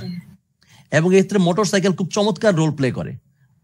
তারা কোনো কিছু মানে না, তারা ঢুকবেই, মোটরসাইকেল আর অটোগুলা, তাই না? তারা দেখবে এরকম উল্টা পথে আসবেই এবং তারা জ্যাম ফেলে দিবে, পরে একটা ঝামেলা করবে। যে জ্যামটা ছোটার কথা সেই জ্যামটা ছুটবে না, 2 ঘন্টা 3 ঘন্টা বসে থাকবে। পরে পুলিশ আসবে, পুলিশ এসে ইচ্ছা মতো পিটানি দিবে যারা এই রুলস গুলো ভাঙছে, তখন তারা গাড়িগুলো পিছাবে, তারপর গিয়ে ছুটবে। এই মাঝখানে যে 2-3 ঘন্টা গেল শুধু এটা কিন্তু এমনি ছুটে যেত। কথা ক্লিয়ার? জি স্যার। তার মানে এই যে জ্যাম সিগন্যালটা জেনারেট করতেছে, জ্যাম সিগন্যাল জেনারেট করা মানে হচ্ছে নতুন ডিভাইসগুলো, যেহেতু নতুন ডিভাইসগুলো আর জ্যাম লাগবে না। কথা ক্লিয়ার? আচ্ছা, এরপর কি করব? ইনক্রিমেন্ট ব্যাক অফ, অর্থাৎ ব্যাক অফটাকে বাড়াবো। আগে ছিল 0, এখন 1 করব। ব্যাক অফ লিমিটটা চেক করবো আগের মতোই, 15 বার হয়েছে কিনা, হইলে বের হয়ে যাবো, না হইলে আবার ব্যাক অফ টাইম বাড়াবো। ওই যে র্যান্ডম টাইম, আমি স্প্যানটাকে আবার বড় করব। প্রথমবার 1 সেকেন্ড, পরের বার 2 সেকেন্ড, পরের বার 4 সেকেন্ড করে আমি ব্যাক অফ টাইমটা বাড়াতেই থাকবো, যাতে আমার কলিশনটা না হয়। এই সিস্টেমটাকে বলা হয় কলিশন ডিটেকশন, অর্থাৎ আমার জ্যাম হয়েছে, আমি সেই জ্যামটাকে রিকগনাইজ করতে পারছি, ফাইন্ড আউট করতে পারছি এবং জ্যাম সিগন্যাল জেনারেট করছি। ওকে ওকে আরেকটা টেকনিক আছে যেটাকে বলা হয় কলিশন অ্যাভয়েডেন্স। কলিশন অ্যাভয়েডেন্স অর্থাৎ যাতে কলিশন না হয় সেই টেকনিক ব্যবহার করা। আচ্ছা, সেটা কেমন? আচ্ছা, এতক্ষণ আমরা কি দেখলাম, কি টেকনিক ব্যবহার করে বারবার আমরা কলিশনটাকে কমানোর চেষ্টা করছি, বলো দেখি। এতক্ষণ ধরে যে পড়লাম অনেক ধরনের টেকনিক, সবগুলো টেকনিকই খেয়াল করছো? আমরা কিছু টেকনিক ব্যবহার করে কলিশনটাকে কমানোর চেষ্টা করছি। Persistence sir. বারবারই আমরা টাইমার অ্যাড করছি, খেয়াল করে দেখো, প্রত্যেকবারই সময়, টাইম, যদিও বলছি পারসিস্টেন্ট টাইম, এই টাইম সেই টাইম, বিভিন্ন ধরনের টাইম অ্যাড করছি। কিন্তু যত বেশি টাইমার অ্যাড করছি, যেমন ব্যাক অফ টাইম, যত টাইমার অ্যাড করছি, প্রত্যেক টাইমার অ্যাড করার কারণে কিন্তু আমরা কলিশনটাকে কমানোর চেষ্টা করছি। খেয়াল করছো? এইখানেও দেখবা কলিশন অ্যাভয়েডেন্স মানে হচ্ছে এখানে আরো বেশি বেশি আমি টাইমার যোগ করব। কি টাইমার যোগ করব দেখো একটু। স্টার্ট করলাম, ব্যাক অফটাকে 0 করলাম, অর্থাৎ কাউন্টারকে 0 করলাম। তারপর পারসিস্টেন্ট স্ট্র্যাটেজি নিলাম, এটা ভালো স্ট্র্যাটেজি, নন পারসিস্টেন্ট এটা বেটার। এরপর দেখো একটা স্পেশাল টাইমার যোগ করছে যেটা আগের বার ছিল না, ওয়েট IFG টাইম। IFG মানে হচ্ছে ইন্টার ফ্রেম গ্যাপ টাইম, অর্থাৎ একটা ডিভাইস যে ফ্রেম পাঠায়, তোমার কি মনে হয় ফ্রেম কি 1-2টা পাঠায় না লাখ লাখ পাঠায়? লাখ লাখ পাঠায়। লাখ লাখ পাঠায়। এখন এই লাখ লাখ ফ্রেমের মাঝে তাকে অবশ্যই গ্যাপ রাখতে হবে। আগেবারের মতো একটা পরটা পাঠা যাওয়া যাবে না। একটা ফ্রেম পাঠানোর পর মাঝখানে একটা র্যান্ডম গ্যাপ রাখতে হবে, এবং এই গ্যাপটা কত এটাও ফিক্স না, অর্থাৎ এক এক ডিভাইস এক এক রকম রাখবে। এতে কি হবে, দুইটা ডিভাইসের মাঝে ম্যাচ হওয়ার সম্ভাবনাটা কমে যাবে। আচ্ছা গেল। এরপর ওয়েটে র্যান্ডম টাইম, আবার আরেকটা র্যান্ডম টাইম পর্যন্ত সে ওয়েট করবে। এই র্যান্ডম টাইমটা কারোর সাথে কারো মিলবে না। ওকে, এই দুইটা টাইমার সেট করার পরে আমি ফ্রেমটা পাঠাবো। ফ্রেম পাঠানোর পর আবার টাইমার অ্যাড করব। কেন? ওই অ্যাকনোলেজমেন্ট আসছে কিনা চেক করার জন্য। যদি অ্যাকনোলেজমেন্ট আসে সাকসেসফুল, না আসলে আমাকে অন্য কাজ করতে হবে। ঠিক আছে, তার মানে এখানে 3টা এক্সট্রা টাইমার যোগ করছি শুধু চেক করার জন্য, যাতে আমার এইটা কলিশনটা অ্যাভয়েড করা যায়। যদি কলিশন হয় তাহলে আমি ব্যাক অফটা বাড়াইতে হবে। আগে ব্যাক অফ ছিল 0, এখন হবে 1। তারপর ব্যাক অফ লিমিট চেক করব, তারপর ব্যাক অফ টাইম ওয়েট করব। তার মানে এখানে গতবার এখানে জ্যাম সিগন্যাল ছিল, মনে আছে? আমি জ্যাম সিগন্যাল জেনারেট করছিলাম, এখানে কোনো জ্যাম সিগন্যাল নাই, কিন্তু জ্যাম সিগন্যালের বদলে আমি 3টা টাইমার অ্যাড করে দিছি। এতে কি হলো, আমার কলিশনটা হওয়ার সম্ভাবনা অনেক কমে গেল। অর্থাৎ অসুখ হইলে ওষুধ খাওয়ার চেয়ে রাস্তায় ছাতা নিয়ে বের হওয়াটা বেটার, ঠিক কিনা? অবশ্যই। এটাকে বলা হয় কলিশন অ্যাভয়েডেন্স। আমি কিছু টাইমার যোগ করে যাতে আমার কলিশনটা না হয় সেই টেকনিক অ্যালাউ করলাম। ওকে, আচ্ছা, তো আমারই শেষ হইলো র্যান্ডম অ্যাক্সেস। এখন কি ব্রেক নিবা? স্যার একটা কোশ্চেন ছিল। হ্যাঁ বলো। স্যার আমরা যখন স্যার অ্যাভয়েডেন্সে হ্যাঁ এই এক্সট্রা টাইমার অ্যাড করতেছি, হ্যাঁ, সেক্ষেত্রে স্যার আমরা এই যে নন পারসিস্টেন্ট যদি করতাম, ওইখানেও তো আমাদের আলটিমেটলি টাইম ওয়েটের ব্যাপারটাই ছিল। এই জন্যই তো পার্সেন্টেজ স্ট্র্যাটেজি, যাতে ওই একটা টাইমার কমানো যায়, টেকনিকে একটা টাইমার কমানো যায়, পারসিস্টেন্টের মাধ্যমে ওই টাইমারটা কমাইছি আমরা। স্যার ওইখানে কি আমরা নন পারসিস্টেন্ট ইউজ করে একটা টাইমার কমায় দিতে পারতাম না, নিচের যে র্যান্ডম টাইম গুলো? হয়তো যেত, কিন্তু নন পারসিস্টেন্ট তো তোমার যেহেতু ইফিশিয়েন্ট না, পারসিস্টেন্টটা অনেক বেশি ইফিশিয়েন্ট, প্রমাণিত। এটা প্রমাণিত, যেটা এটা ওই টেকনিক এটা হচ্ছে ভালো। কিন্তু স্যার আমরা যখন এই স্ট্র্যাটেজি ফলো করব, আমাদের মেইন উদ্দেশ্য তো ছিল স্যার ওয়েটিং টাইমটা অ্যাভয়েড করা। রাইট, সেক্ষেত্রে তো স্যার আমরা ওয়েটিং টাইম আবার অ্যাড করতেইছি একাধিক অ্যাড করি, কারণ এটা ছাড়া কোনো উপায় নাই তো আর। তাহলে স্যার আমরা নন পারসিস্টেন্ট ইউজ করলাম না কেন? ওইটা তো একটা বেশি লাগে, double weight of back off time double হয়ে যাবে। এখানে একটা ব্যাক অফ টাইম আছে, ওইখানে নন পারসিস্টেন্ট আরেকটা ব্যাক অফ টাইমটা যোগ হবে। আমাদের অ্যাভয়েড করতে গেলে এটা ক্যারি করতে হবে। যেমন ছাতা একটা ভারী জিনিস, এটা হাতে করে ক্যারি করাটা কষ্টকর, তুমিও জানো আমিও জানি। কিন্তু আমাকে যদি অসুখ বিসুখ অ্যাভয়েড করতে হয়, এই কষ্টটা আমাদের করতে হবে, ঠিক কিনা? জি স্যার, জিনিসটা এইটাই, আর কিছুই না। ওকে স্যার, এর বাইরে আর কোনো টেকনিক নেই। আচ্ছা, এই সবগুলাই ছিল এতক্ষণ র্যান্ডম অ্যাক্সেস। এখন তোমরা চাইলে ব্রেক নিতে পারো, ব্রেক নিয়ে আবার আমরা কন্টিনিউ করতে পারি। ব্রেক নিবা? জি স্যার, একটু ছোট ব্রেক নিয়ে আপনারা একটু রেস্ট হোক। আচ্ছা ঠিক আছে, আমার একটু রেস্ট দরকার, কারণ অনেকক্ষণ ধরে বকবক করতেছি। তো আমরা আবার কয়টায় কি হব একসাথে? আপনি বলেন স্যার, কতটুকু হলে ভালো তোমরা হয়? জানো, আমার তো পড়াইতে পারি, আমি কোনো সমস্যা নাই। আবার আমরা এই লিংক কি জয়েন করব কয়টায়? এখন 5-10 মিনিট দেন স্যার, এরপরে 5-10 মিনিট তাহলে তাড়াতাড়ি শেষ হয়ে যাবে, আপনিও ব্যাক করতে পারবেন। ক্লাস শেষ করে না কোনো যেত না, যেহেতু অফিসেই আছি, ক্লাস শেষ দেরি হইলে কোনো সমস্যা নাই। আচ্ছা এখন বাজে 10টা 3, তাহলে কি আমরা আবার 10:10 মিট করতে পারি? জি স্যার, তোমাদের কি আর কোনো ক্লাস আছে আজকে? পরে আপনার কাছে শেষ হলে জি স্যার, 10:30 থেকে ক্লাস। কয়টায় ক্লাস? 10:30। 10টা 30 কার class? Sir Fizar Ahmed sir. ও তাহলে তাহলে ক্লাস অন্য ব্যাচের। অন্য বেচেন না? স্যার কন্টিনিউ করে শেষ করে দেন তাহলে। কন্টিনিউ করে শেষ করে দিব? জি স্যার। আচ্ছা ঠিক আছে, ওকে। আচ্ছা, পরের ধাপে আসি। এটা হচ্ছে কন্ট্রোলড অ্যাক্সেস।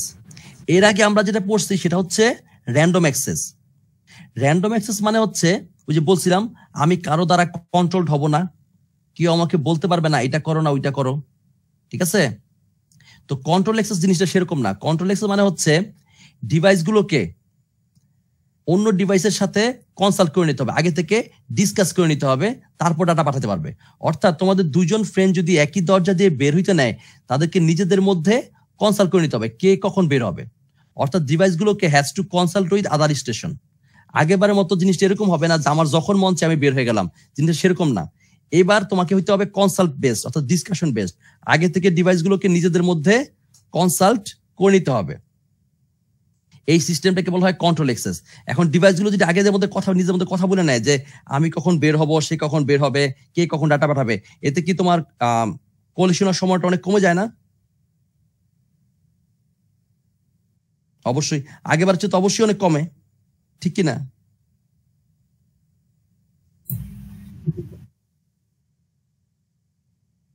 হয়তো যায়,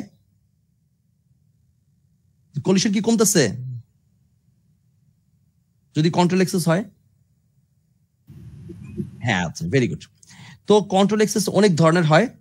একটা হচ্ছে রিজার্ভেশন। রিজার্ভেশন কি জিনিস? রিজার্ভেশন মানে হচ্ছে বুকিং।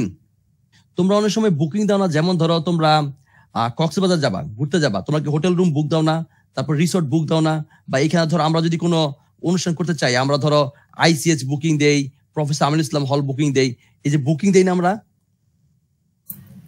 এই বুকিং মানে কি? মানে আমি এটাকে রিজার্ভ করা স্যার। রিজার্ভ করা মানে আমরা এটাকে ব্যবহার করবো, আমার জন্য এটা ফিক্স থাকুক, মানে তুমি ছাড়া এটা অন্য কেউ ব্যবহার করতে পারবে না, ঠিক কিনা?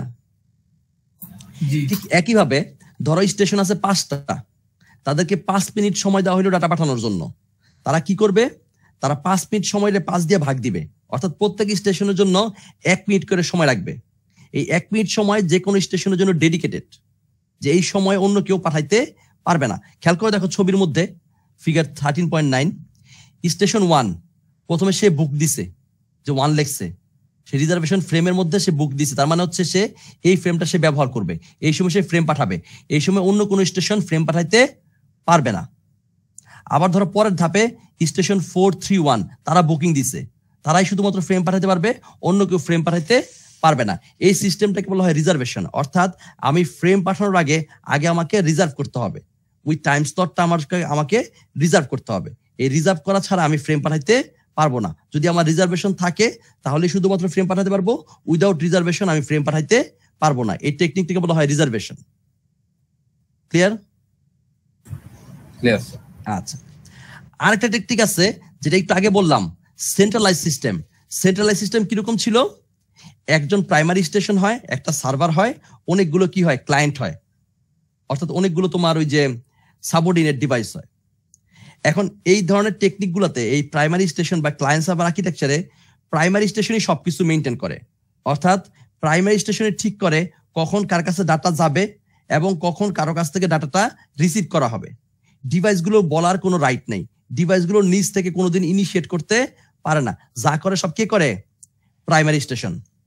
প্রাইমারি স্টেশনের যদি কখনো কোনো ফ্রেম রিসিভ করার প্রয়োজন হয়, সে চাইলেও কোনো একটা ফ্রেম রিসিভ করবে, তখন সে একটা স্পেশাল ফ্রেম পাঠায়, যে ফ্রেমটাকে বলা হয় পোল।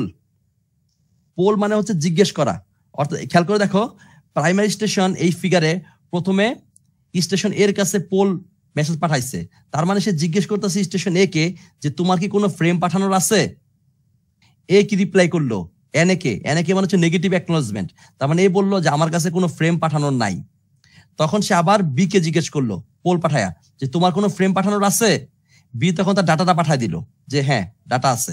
তারপর প্রাইমারি স্টেশন অ্যাকনোলেজমেন্ট দিয়ে বললো হ্যাঁ তোমার ফ্রেম আমি পাইছি। তার মানে এইভাবে 1 by 1 প্রাইমারি স্টেশন সবাইকে জিজ্ঞেস করে যে কারো কোনো ফ্রেম পাঠানোর আছে কিনা। এটা কখন ব্যবহার করে? যখন প্রাইমারি স্টেশনের কোনো ফ্রেম পেতে ইচ্ছা করে, রিসিভ করতে ইচ্ছা করে। আর প্রাইমারি স্টেশন যদি কোনো কাউকে ফ্রেম পাঠাইতে যায় তখন সে কি ইউজ করে? তখন সে ইউজ করে সিলেক্ট ফ্রেম, ACL। ACL ব্যবহার করলে কি হয়? ACL ব্যবহার করে সে পার্টিকুলার স্টেশনকে বলে আমি তোমাকে ফ্রেম পাঠাচ্ছি, তুমি রেডি হও। এই যেমন বি স্টেশনকে সে একটা সেল ফ্রেম পাঠাইছে, তার মানে বি স্টেশনকে বলতেছে যে আমি তোমার কাছে ফ্রেম পাঠাবো, তুমি রেডি হও। বি স্টেশন অ্যাকনোলেজমেন্ট দিয়ে বললো যে I am ready. Primary station তখন ডাটা পাঠাইলো এবং বি তখন অ্যাকনোলেজমেন্ট দিয়ে বললো যে হ্যাঁ পাইছি তোমারটা। তার মানে এখানে দুই ধরনের ফ্রেম ব্যবহার করা হয়, একটাকে বলা হয় পোল আর একটাকে বলা হয় সিলেক্ট। পোল কখন ব্যবহার করা হয়? পোল ব্যবহার করা হয় যখন প্রাইমারি স্টেশন কোনো ফ্রেম রিসিভ করতে চায় কারো কাছ থেকে। আর সিলেক্ট কখন ব্যবহার করা হয়? সিলেক্ট ব্যবহার করা হয় যখন প্রাইমারি স্টেশন কোনো ডাটা কাউকে পাঠাইতে চায়। ক্লিয়ার? আচ্ছা, ভেরি গুড। এবার 3 নাম্বার নিয়মে আসি, টোকেন পাসিং। টোকেন পাসিংটা কি জিনিস? এটা অনেকটা রিং অ্যালগরিদমে কাজ করে। টোকেনটা হচ্ছে একটা এডিশনাল ফ্রেম, একটা পাওয়ার। ধরো তোমরা কি যে রিলে দৌড় দেখছো, ওই যে 3-4 জন মিলে যে দৌড়ায় হাতে একটা লাঠি নিয়ে? জি স্যার। জি স্যার, একজন আরেকজনকে শিফট করে হ্যাঁ, পরবর্তীতে। এই যে লাঠিটার নাম কি, কি বলে? স্যার রিলে বলে স্যার। রিলে তো দৌড়টাকে বলে, লাঠিটাকে কি বলে?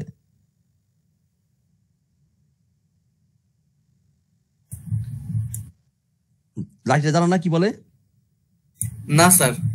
ব্যাটন। এই লাঠিটাকে বলা হয় ব্যাটন। আচ্ছা, তো এই যে ব্যাটন বা যে লাঠিটা, এইটা হচ্ছে পাওয়ার। এইটা যার কাছে আছে সেই দৌড়াইতে পারবে। অর্থাৎ ডিভাইসগুলো ফ্রেম পাঠানোর আগে তাকে আগে নিতে হবে টোকেনটা। টোকেনটা হাতে নিলে তখন সে ফ্রেম পাঠাতে পারবে। টোকেনটাই হচ্ছে পাওয়ার। যার কাছে টোকেন আছে সেই শুধুমাত্র ফ্রেম পাঠাতে যোগ্য, অন্য কেউ ফ্রেম পাঠাইতে পারবে না। এই ক্ষেত্রে তাহলে কি করে ডিভাইসগুলা? প্রথমে টোকেনটাকে নেয়, তারপর ফ্রেম পাঠায়, তারপর টোকেনটাকে রিলিজ করে দেয়, এবং টোকেনটা সবার সামনে দিয়ে সার্কুলার ঘুরতে থাকে। যখন তার ফ্রেম পাঠানোর দরকার, টোকেনটা নেয়, ফ্রেম পাঠায়, টোকেনটাকে রিলিজ করে দেয়। ক্লিয়ার? Yes sir. আচ্ছা, এবার একটু অ্যালগরিদমটা দেখো, দেখলে ক্লিয়ার হবে। এই যেমন ধর আমি স্টার্ট করতেছি, ওয়েট ফর দ্য টোকেন। সব ডিভাইসগুলো টোকেনের জন্য ওয়েট করতেছে। তারপর তার কাছে যখন টোকেন আসলো, সে ক্যাপচার দ্য টোকেন। টোকেন পাওয়ার পর সে চেক করলো তার কি ডাটা ফ্রেম পাঠানোর আছে, দেখলো না, ডাটা ফ্রেম পাঠানোর নাই, সাথে সাথে সে টোকেনটাকে রিলিজ করে দিল। আর যদি দেখে ডাটা ফ্রেম পাঠানোর আছে, তাহলে ডাটা ফ্রেম সে পাঠাই দিল। এখন খেয়াল করে দেখো, আমাদের সমাজে কিছু লোকজন আছে যারা কোনো কাজ করে না, কারো কোনো কাজ করতেও দেয় না, আছে না? স্যার প্রচুর প্রচুর। এবং এই টাইপ মানুষ দেখবা, তারা টোকেনটাকে নিয়ে বসে থাকবে। অর্থাৎ টোকেনটাকে সে রিলিজও করবে না, ডাটাও পাঠাবে না। এরকম হতে পারে না? আছে কিনা? যে আমিও টোকেন, আমি কোনো ডাটা পাঠাবো না, কাউকে পাঠাইতেও দিব না। হতে পারে না? আরে এরকম কিন্তু শুধু বাংলাদেশ না, আমি দেশে বাইরে গিয়েও দেখছি। আমরা তো মাস্টার্সে গিয়ে বই কিনতে পারতাম না, বইয়ের দাম ছিল অনেক। তোমরা তো 200-300 টাকায় বই পাও, সেখানে এক একটা বইয়ের দাম তোমার 40-50 হাজার টাকা। আমাদের পক্ষে বই কেনা সহজ ছিল না, আমরা লাইব্রেরি থেকে বই নিতাম। কিন্তু যখনই বইয়ের নাম দিত, দেখা যেত যে পাকিস্তানি বা চাইনিজরা বই নিয়ে বাসায় নিয়ে চলে যেত লাইব্রেরি থেকে, যেটা স্টুডেন্টদের নেওয়ার আর কি, এবং তারা এটা ফেরতও দিত না। অর্থাৎ তাদের অ্যাপ্রোচ ছিল এমন, এবং তারা কিন্তু পড়াশোনাও করতো না। তাদের অ্যাপ্রোচ ছিল এমন যে আমিও পড়বো না, কারো পড়তেও দিব না। বুঝতে পারছো? নিয়ে রেখে দিত। একবার এক পাকিস্তানের বাসায় গেছি, গিয়া দেখি ওই বইটা, যে বইটা আমরা খুঁজতেছি পাইতেছি না। আমি বলি, তুই বইটা দেস না কেন? বই দেখি করস কি? বলছে যে আমার তো আসলে একটা বালিশ উঁচু হয় না, এই বইটা বালিশের নিচে দিয়ে রাখি যাতে বালিশটা একটু উঁচু হয়। স্যার আইডিয়া কিন্তু খারাপ না স্যার। দেখছো, এই লোক। আচ্ছা, যাই হোক, তো আমাদের ডিভাইসের মধ্যে কিছু খারাপ ডিভাইস থাকতে পারে, তারা টোকেন নিয়ে বসে থাকবে, টোকেনও ছাড়বে না, ডাটা পাঠাবে না। সেই ক্ষেত্রে কি করা হয়? সেই ক্ষেত্রে টোকেনের মধ্যে একটা টাইমার অ্যাড করে দেওয়া হয়। অর্থাৎ ধরো টোকেনটা কেউ ধরলো, সাথে সাথে টাইমার অন। ধরো টাইমারটা 1 মিনিট দিলাম, তার মানে এই 1 মিনিটের মধ্যে তোমার যা ফ্রেম পাঠানো তুমি পাঠায় নাও। 1 মিনিট শেষ, এই যে allocated time expired, token automatic release হয়ে যাবে। আর যদি অ্যালোকেটেড টাইম থাকে, তোমার যদি ফ্রেম পাঠানো থাকে, তুমি ফ্রেম পাঠায় যাবা। আর তোমার যদি ভালো হও, তোমার যদি আগে ফ্রেম পাঠানো শেষ হয়ে যায়, আগে তুমি টোকেনটাকে রিলিজ করে দাও। আর তুমি যদি টোকেনটাকে রিলিজ না করো, টোকেনের যে টাইমার আছে, টাইমার শেষ হলে সে অটোমেটিক রিলিজ হয়ে যাবে। তার মানে তুমি চাইলেও বেশিক্ষণ রাখতে পারবা না। ক্লিয়ার?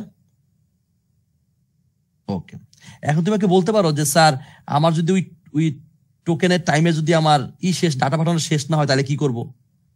আমি তো ভালো মানুষ, কিন্তু আমার টোকেনের টাইমার শেষ হয়ে গেছে, ডাটা পাঠাতে পারি নাই, তাহলে আমি কি করব? কোশ্চেন হতে পারে না? আমার তো ডাটা পাঠানো এখন বাকি রয়ে গেছে, কিন্তু ওদিকে টোকেনের টাইমার শেষ হয়ে গেছে, তাহলে কি করব? জি স্যার, হতে পারে। সেক্ষেত্রে কিছু করার নাই, তোমাকে আবার টোকেন পর্যন্ত ওয়েট করতে হবে। জিনিসটা এরকম যে কিছুদিন আগে রোজা গেছে না? জি। ধরো তুমি খাচ্ছ, তোমার খাবার শেষ হয় নাই, আজান পড়ে গেছে, কি করবা? খেয়ে ফেলবো, ওটা তো আর ফেলা যাবে না। কি আজান আজান দিতেছে তারপর খাবা? না আচ্ছা, স্যার, যেটা এটা মুখে পসিবল আছে না ওটা স্যার। খেয়ে ফেলবো, বাকিটা রেখে দিব। ওইটাই তো বললাম যে আজান দিছে মানে তোমার খাবার সেখানেই স্টপ করতে হবে, তাই তো? এখন এখন তুমি যদি বলো যে স্যার আমার খিদা তো শেষ হয় নাই, আমার তো এখনো পেটে খিদা আছে, খাবার শেষ হয় নাই, বলে তো লাভ নাই, তাই না? আমাদেরকে তো একটা রুলস ফলো করতে হবে, ঠিক কি না? জি, এটাও সেটাই। তার মানে আমার যদি ফ্রেম পাঠানো বাকি থাকে তবু কিছু করার নাই, আমাকে ফ্রেমটা রিলিজ করতেই হবে, অটোমেটিক রিলিজ হয়ে যাবে। এই টেকনিকটাকে বলা হয় টোকেন পাসিং প্রসিডিওর। ওকে ওকে, আমাদের লাস্ট টপিক হচ্ছে চ্যানেলাইজেশন। তো এটাকে আজকে পড়বা না আজকে শেষ করব? অনেক কিছু স্যার কালকে পড়ান প্লিজ স্যার, নেক্সট ডেতে পড়ান স্যার। নেক্সট যেতে বলবো, হয়ে গেছে স্যার। আজকে কি মোটামুটি অনেক কিছু পড়ে ফেলছি। জি স্যার, মানে স্যার আপনি কি যে একদিনই সব শেষ করতেছেন? আমি স্যার, বলছিলাম ফ্লো চার্ট স্যার, এই অ্যালগরিদম আমি গুলো কিন্তু স্যার। বলছিলাম যে ফাইনালে তোমরা একটা ক্লাস যাওয়ার পরই বলবা স্যার সিলেবাস কি শেষ, সিলেবাস মাত্র শুরু। কি বলেন আরে এত স্যার? বেশি হলে তো পড়তে যাবে। না এটা সময় লাগবে, এটা 20 মিনিট সময় লাগবে মিনিমাম নেক্সট ক্লাসে। ওকে ওকে, আমি তো বলছি যে কম্পিউটার নেটওয়ার্ক ফাইনালে কিন্তু সিলেবাস মানে প্রচুর থিওরি এবং সিলেবাস মাশাআল্লাহ। কিছু রিপিট হবে না মিড থেকে? জি না স্যার, যেই দিন গেছে যাই দিন ভালো 80 দিন খারাপ। স্যার রিপিট করলেও ম্যাথ করেন স্যার। হ্যাঁ আমি জানি তো, সবাই চাই রিপিট হোক, কারণ রিপিট করলে ম্যাথ গুলো আসছে আবার মার্কস ওঠে। কিন্তু যে আমি বলছি না যাই দিন ভালো 80 দিন খারাপ, ম্যাথের দিন স্যার, শেষ। এটা ইচ্ছে করে দিলে তো একটু আর সমস্যা, স্যার আপনি একটু কমায় দিয়েন আমাদেরকে। কমানো সবগুলোরই ফ্লো চার্ট, এগুলো মনে থাকবে না তো? হ্যাঁ দেখছো ফাইনালে কত, আমি কিন্তু সেমিস্টারের শুরুতেই বলছি যে কম্পিউটার নেটওয়ার্ক এমন কোর্স যেখানে মিডে 25-এ 24 পাওয়া যায়, ফাইনালে 40-এ 24 পাওয়া কঠিন হয়ে যায়। এখন বুঝতেছো না আমার কথাগুলা? আমি তো এমনি বলি নাই, বুঝতেছি। প্রথম দিন থেকে বলে আসতেছি এইটাই। তো ঠিক আছে, মোটামুটি আজকে তোমরা বেশিরভাগই স্টুডেন্ট ছিল না, মাত্র আমি 22 জন দেখতে পাচ্ছি, মানে আমি সহ 22 জন। তো সিআর যে আসো তুমি শুধুমাত্র আমাকে অ্যাবসেন্ট স্টুডেন্টের লিস্ট পাঠাই দিও, অর্থাৎ কে কে অ্যাবসেন্ট, ঠিক আছে? মানে প্রেজেন্ট দরকার নাই, কারণ অ্যাবসেন্ট হয়তো 2-4 জন অ্যাবসেন্ট আছে, তাদেরটা পাঠাই দিও, তাদেরকে অ্যাবসেন্ট দিয়ে বাকি সবাইকে প্রেজেন্ট দিয়ে দিব। আচ্ছা ঠিক আছে, তাদের নাম না দিলেই হইলো অ্যাবসেন্ট লিস্টে, আমি তো জানি না কে বিসিএস এ গেছে। তুমি আমাকে যে 2-4 জনের নাম দিবা যারা একদম জেনুইনলি অ্যাবসেন্ট, আমি তাদেরটা গ্রুপে দিয়ে দিও, তাহলে আমি তাদেরটা অ্যাবসেন্ট দিয়ে দিব, বাকি সবাই প্রেজেন্ট। কিন্তু আমার কিন্তু অ্যাবসেন্ট লাগবে 2-4 জন, কারণ আমি জানি 2-4 জন এটা কিন্তু অ্যাবসেন্ট অনেক আছে। টাফ একটা কাজ। জি স্যার, তবে অ্যাবসেন্ট অনেকই আছে, নো ইস্যু।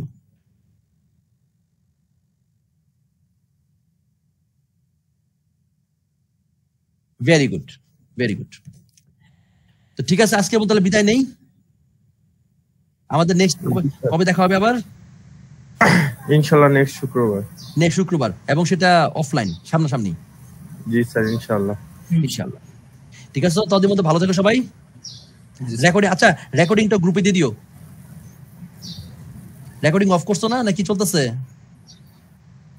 আচ্ছা ঠিক আছে, রেকর্ডিংটা তাহলে অফ করো, আর এই রেকর্ডিংটা গ্রুপে দিয়ে দিও। ওকে, ওয়ালাইকুম সালাম। আসসালামু ভালো থেকো সবাই। আলাইকুম। ওয়ালাইকুম সালাম।